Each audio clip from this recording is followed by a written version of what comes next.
Match number 32 IPL 2024 match number 32 అనేది Gujarat Titans versus Delhi Capitals కి మధ్య జరిగినటువంటి మ్యాచ్ లో ఢిల్లీ క్యాపిటల్స్ గెలుపొందారు. ఢిల్లీ క్యాపిటల్స్ టాస్ గెలిచి బౌలింగ్ ఎంచుకుంది. బ్యాటింగ్ దిగినటువంటి గుజరాత్ టైటాన్స్ రషీద్ ఖాన్ 24 బంతుల్లో 31 పరుగులు, సాయి సుదర్శన్ 9 బంతుల్లో 12 పరుగులు చేశారు.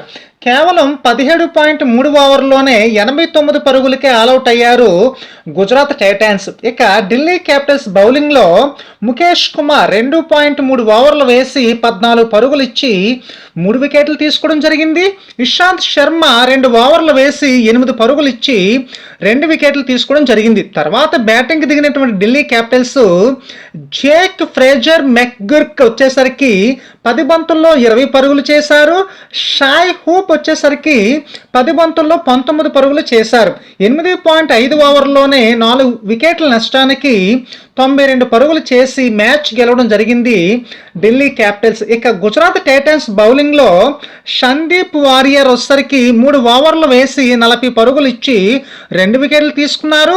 రషీద్ ఖాన్ 2 ఓవర్లు వేసి 12 పరుగులు ఇచ్చి 1 వికెట్ తీసుకోవడం జరిగింది. ఇక ప్లేయర్ ఆఫ్ ది మ్యాచ్ వచ్చేసరికి రిషబ్ పంత్కి ఇవ్వడం జరిగింది.